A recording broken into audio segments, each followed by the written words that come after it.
Este sermón fue predicado el 21 de junio de 2026 en la ciudad de Gdansk, Polonia, por el pastor Paweł Bartosik, titulado El matrimonio bíblico, parte 1, el plan de Dios para el matrimonio. Basado en Génesis, capítulo 2, versículos del 15 al 22. Desde hace algún tiempo he estado planeando predicar sobre el matrimonio. En menos de un mes celebramos el matrimonio de 2 personas de nuestra iglesia.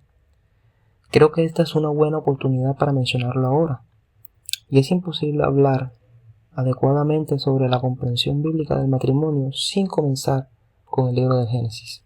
¿Por qué? La razón es simple, porque es allí al comienzo de la Biblia donde vemos la institución del matrimonio por Dios, pero también su propósito, el llamado común de un hombre y una mujer que llevan a cabo de diferentes maneras. El mismo Señor Jesús se refiere a los primeros capítulos de la Biblia, explicando la verdad sobre la permanencia del matrimonio y su esencia como un solo cuerpo, formado por el esposo y la esposa. El apóstol Pablo se refiere a los primeros capítulos de la Biblia, explicando los roles de hombres y mujeres en la Biblia. Hoy, en el tema del matrimonio, se habla mucho sobre la necesidad de comunicación, los diferentes lenguajes del amor de esposo y esposas, y el amor y el respeto. Todo esto es valioso e importante. Aquí les presentamos algunos libros sobre el tema, sobre la esencia y los fundamentos del matrimonio. Reforma del matrimonio, Douglas Wilson. La esencia del marido, Tim Keller, etc.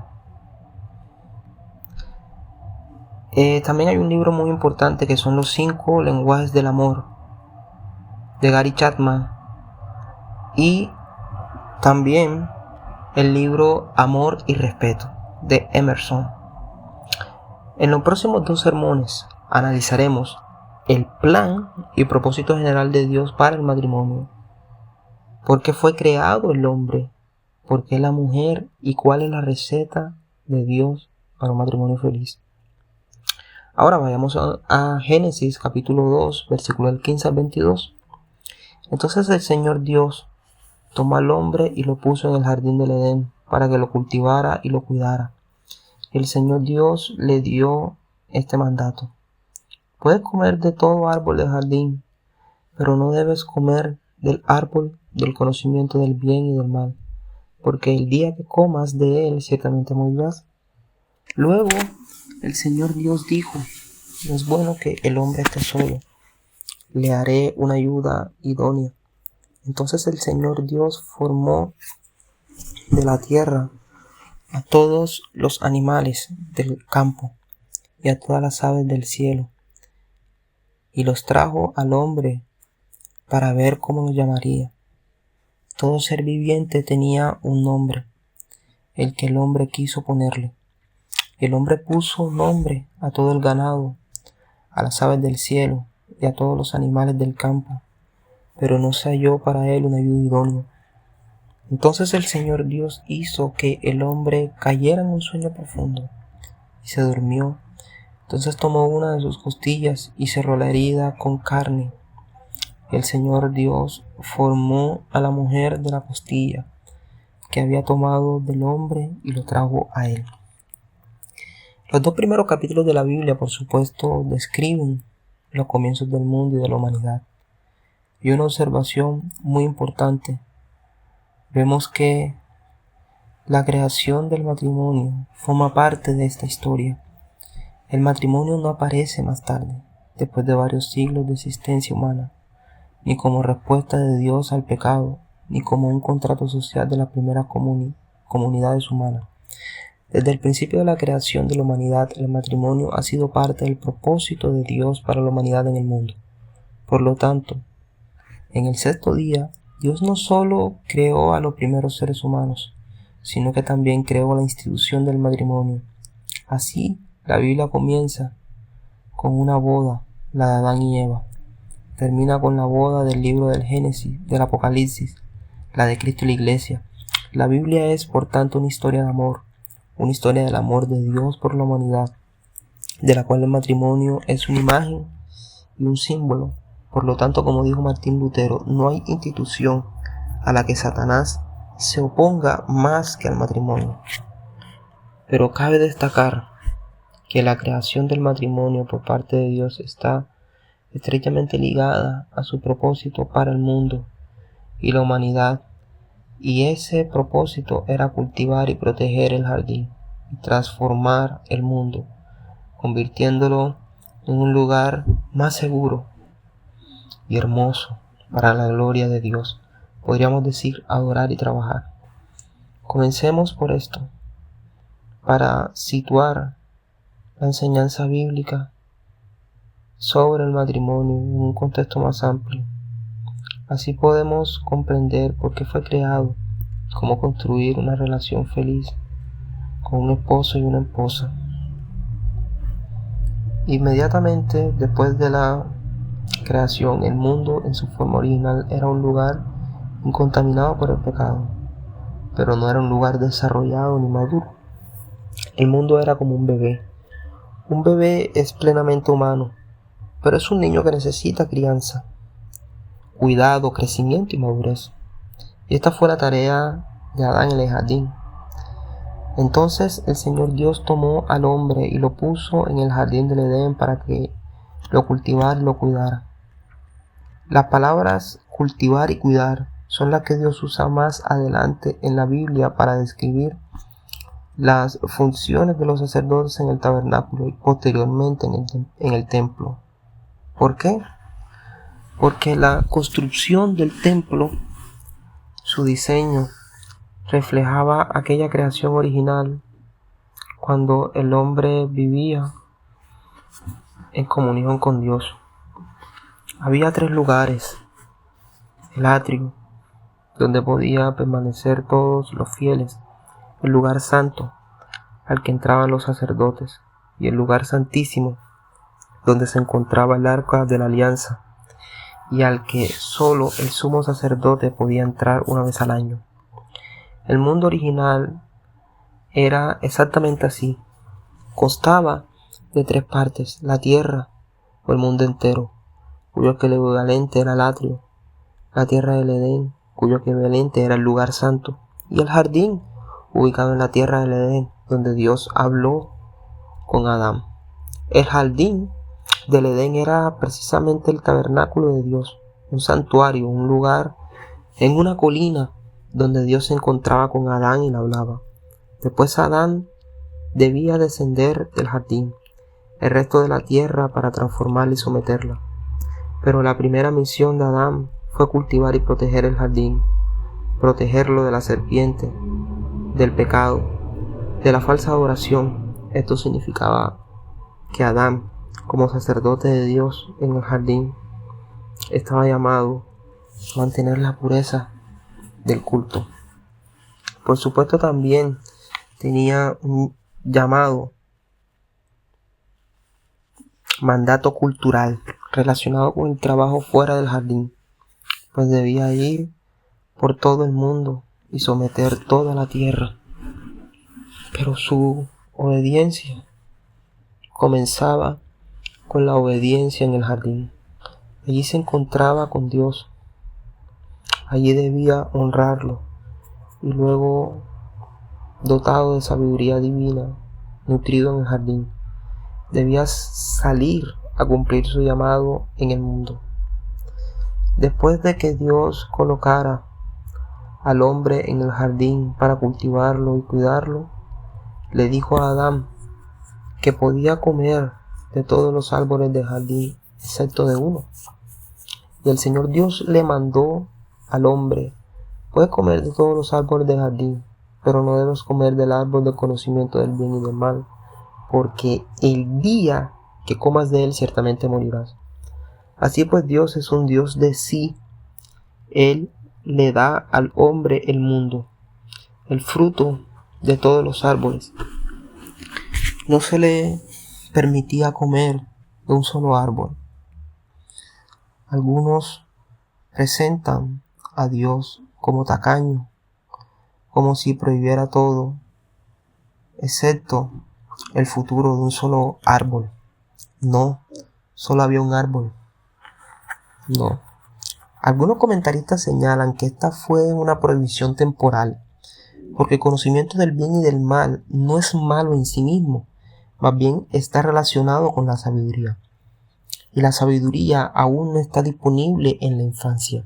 Cuando un niño aprende los fundamentos del conocimiento sobre el mundo, Adán era un niño así entonces. Solo cuando un niño domina el libro de texto, aprende a leer, escribir las tablas de multiplicar y otros conocimientos básicos, aprenderá a aplicar este conocimiento y actuar con sabiduría. El versículo 18 habla de algo que no era bueno en la creación antes de la caída. Sabemos que después de cada día de la creación Dios la evalúa, la observa y la juzga como buena. Esto sucede hasta cierto punto. Aquí tenemos el versículo 18. Entonces el Señor Dios dijo: no es bueno que el hombre esté solo, le haré una ayuda idónea para él. Así pues, la soledad de Adán no era buena. Esto demuestra que el hombre está llamado a una relación con otro ser humano. Por supuesto, el matrimonio es la respuesta a este deseo, pero no solo el matrimonio, también muestra la comunidad de fe, es decir, la iglesia. Como veremos, Dios creó a la mujer no solo en el contexto de los deseos físicos y emocionales del hombre, sino también en el contexto de su vocación en el jardín y en el mundo. Esta respuesta divina a la soledad de Adán es importante en el contexto de la influencia de la filosofía griega en la iglesia, particularmente el platonismo, para el cual el cuerpo, la materia y lo físico son un reflejo imperfecto del mundo material y las ideas. El espíritu está por encima del cuerpo. Esta creencia condujo a una visión antibíblica del cuerpo, el matrimonio y las relaciones conyugales como algo inferior, un estado de vocación menor que la vocación sacerdotal y el celibato. La Biblia presenta este asunto de una manera completamente distinta. Las Escrituras enseñan que el matrimonio y la vida conyugal y tener y criar hijos son manifestaciones de la bendición de Dios, no un mal necesario en un mundo caído. Dios creó el matrimonio antes de la caída como un plan primordial para la primera humanidad. Por supuesto, no todos desean casarse, no todos encuentran a la persona adecuada, etc. Por eso Jesús habla de la bendición de tener hermanos y hermanas en la iglesia, de tener una nueva familia. Que es la comunidad de sus discípulos. Fuimos creados a imagen de Dios, y dado que Dios es una comunidad de personas que se aman, la humanidad también fue llamada a vivir en comunidad, ya no sea en la familia o en la iglesia. Por eso Dios creó a Eva como complemento y ayuda para Adán en el contexto de la comunidad y la familia de la fe. Dios declara: no es bueno que el hombre esté solo. Entonces el Señor Dios formó de la tierra a todos los animales salvajes y a todas las aves del cielo. Los trajo al hombre para ver cómo los llamaría. Todo ser viviente debía tener el nombre que el hombre le diera. Así que el hombre puso nombres en todo el ganado, a las aves del cielo y a todos los animales salvajes, pero para el hombre no había ayuda idónea. Entonces Dios creó y trajo los animales al hombre para que éste pudiera ponerles nombre. Dios no asignó números a las cosas ni a las personas, sino nombres que expresan relaciones personales, y Adán debía hacer lo mismo con los animales, debía imitar a Dios. Dar nombres establece relaciones personales con aquellos a quienes el hombre debía proteger y servir. Los animales estaban ante él como su amo, quien debía cuidarlos y protegerlos. No estaban destinados a ser iguales a los humanos. Los humanos debían ponerle nombres y gobernarlos. No podemos equiparar la vida animal con la vida humana, pero el hecho de ponerle nombres revela que compartimos un vínculo especial con los animales, un vínculo que significa domesticación y protección. Esta verdad no se aplica solo a nombrar a nuestras mascotas, perros, gatos, hámster. En un sentido más amplio, si alguien quiere liderar eficazmente en la iglesia, o en la familia, o en la escuela, primero debe conocer a aquellos a quienes debe servir, sus fortalezas, sus necesidades, sus gustos y sus aversiones. Adán aprende esto al nombrar animales. Por lo tanto, en cierto modo, trabajar con animales nos prepara para trabajar con personas. Hemos domesticado algunos animales en nuestros patios o casas, no solo para que nos proporcionen leche o huevo, sino también para confiarlos, al menos en parte, al cuidado de los niños. Y educar y cuidar de los animales les enseña responsabilidad y cuidado, valores importantes en el contexto de una relación con otras personas. Un niño aprende que si no se cuida a un hámster, un perro o un gato, el animal enfermará e incluso morirá. Aprenden empatía, responsabilidad y cuidar a la creación. Parte de la preparación de Salomón, el hombre más sabio del Antiguo Testamento para el reino, consistió en nombrar plantas y animales. Primera de Reyes 4, del 29 al 34. El libro de los Proverbios, que enseña sabiduría, incluye el consejo: ve a la hormiga perezosa. Dios creó a los animales para enseñarnos algo. Así que el hombre nombra a los animales, aprende de ellos, pero no había para él una ayuda idónea. ¿Qué hizo entonces Dios? Versículos 21 y 22. Entonces el Señor Dios hizo que el hombre cayera en un sueño profundo y se durmió. Luego tomó una de sus costillas y la cerró. Y cerró la herida. Y el Señor Dios formó una mujer de la costilla que había tomado del hombre y se la trajo. No quiero extenderme aquí sobre si se trató de un sueño profundo o de una muerte momentánea. Lo importante es que se trata de un relato histórico y no de una metáfora. El Señor Jesús creía en el relato bíblico de la creación de Adán y Eva, cuidándolo en sus debates con los fariseos sobre el matrimonio. El apóstol Pablo también habló del orden de la creación al explicar las diferencias en los llamamientos de hombres y mujeres en la iglesia, en la relación con el ministerio pastoral. Dios creó al hombre del polvo de la tierra. La mujer, en cambio, fue creada de los huesos y quizás del costado del hombre. En el plan de Dios fue creada para ser su ayuda idónea. La palabra ayudante no es un insulto aquí. No tiene connotaciones negativas. Todo lo contrario. La palabra hebrea utilizada aquí es eser. Aparece unas 20 veces en el Antiguo Testamento y curiosamente con mayor frecuencia describe a Dios como un ayudante para la humanidad. Algunos ejemplos: Salmo 33, 20 dice: nuestra alma espera al Señor y Él es nuestra ayuda y nuestro escudo. Salmo 76: soy pobre y necesitado. Oh Dios, apresúrate a venir a mí. Tú eres mi ayuda y mi libertador. Oh Señor, no tardes. Salmo 146, 5. Bienaventurado aquel cuya ayuda es Dios de Jacob, cuya esperanza está en el Señor su Dios. Salmo 121. Al comienzo de cada servicio decimos: nuestra ayuda está en el nombre del Señor que hizo los cielos y la tierra.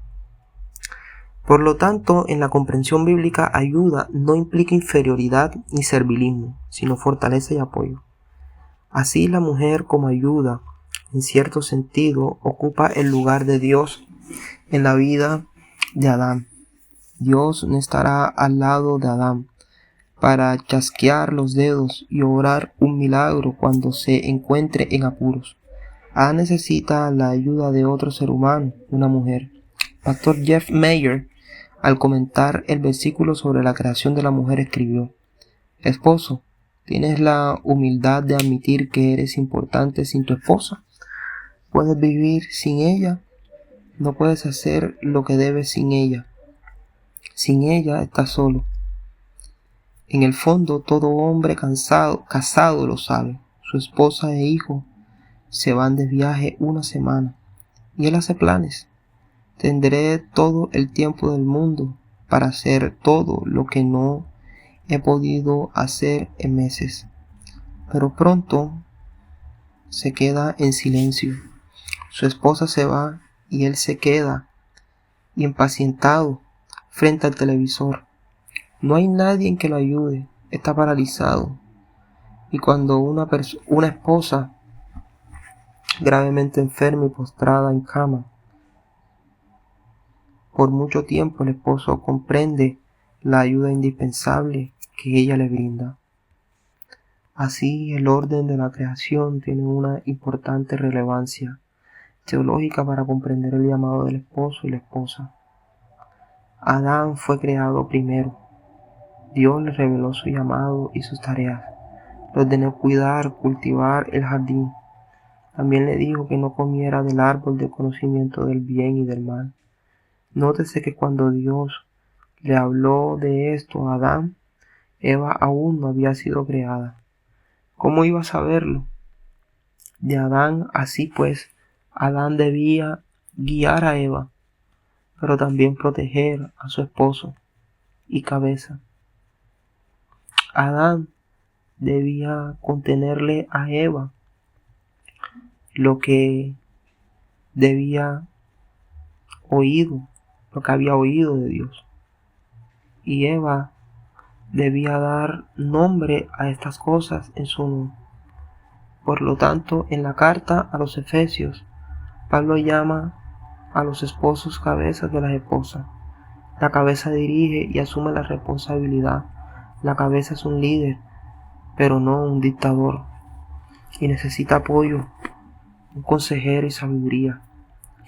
Por eso el hombre necesita a una mujer. Una mujer generalmente ella no quiere asumir el rol de un hombre ni sus responsabilidades.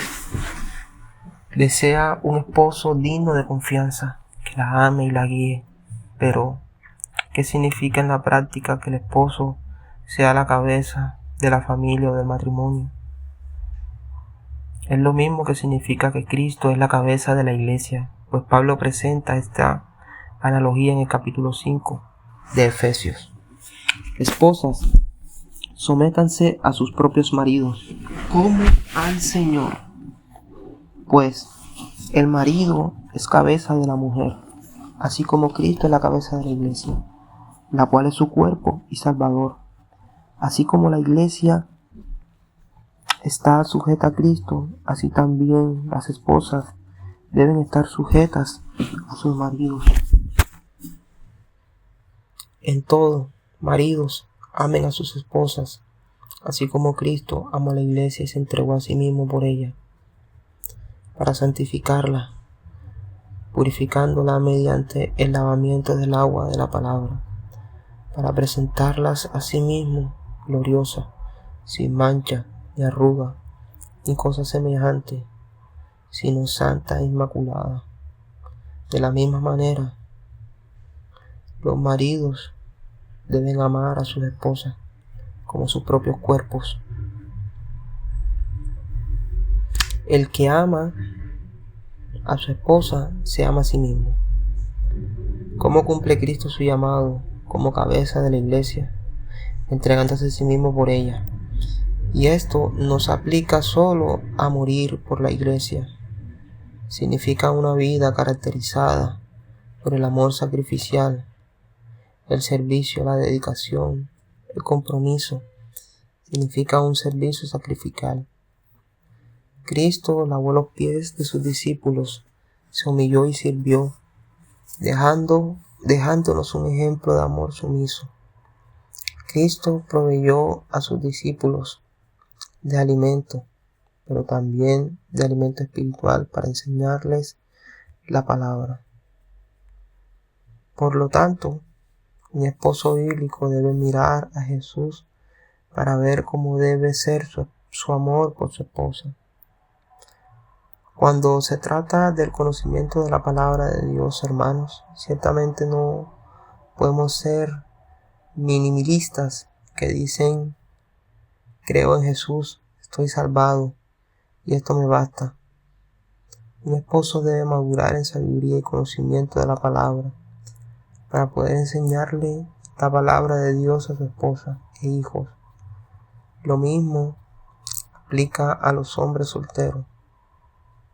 Deben crecer en conocimiento de la palabra y sabiduría para despertar el interés de las mujeres cristianas que buscan un esposo responsable y sabio. Esposa, apoya a tu esposo en su vocación, en su fortaleza. Compañera, en esta vocación desafiante. No lo critiques, sino respétalo y anímalo con amor. Oren juntos y el uno por el otro. Lean juntos la palabra de Dios. Confiesen sus pecados. Perdonen con alegría y apóyense mutuamente en sus vocaciones. El vínculo de matrimonio no significa cadenas de esclavitud ni restricción de la libertad, sino ser eficaces en su vocación cristiana. Piensen en su matrimonio no solo en términos de sobrevivir con la ayuda de Dios. Consideren su matrimonio como un lugar para su florecimiento, santificación y una mejor comprensión del amor de Dios por la humanidad. Y la relación entre Cristo y la Iglesia como un camino con Dios. Hay altibajos, porque el matrimonio es la unión de los pecadores. Dos pecadores muy diferentes, esto es normal. Pero como ningún otro vínculo en este mundo habla del Evangelio, por lo tanto habla de la palabra sobre él, en cómo tú como esposo amas a tu esposa y cómo como esposa respetas a tu esposo. Amén.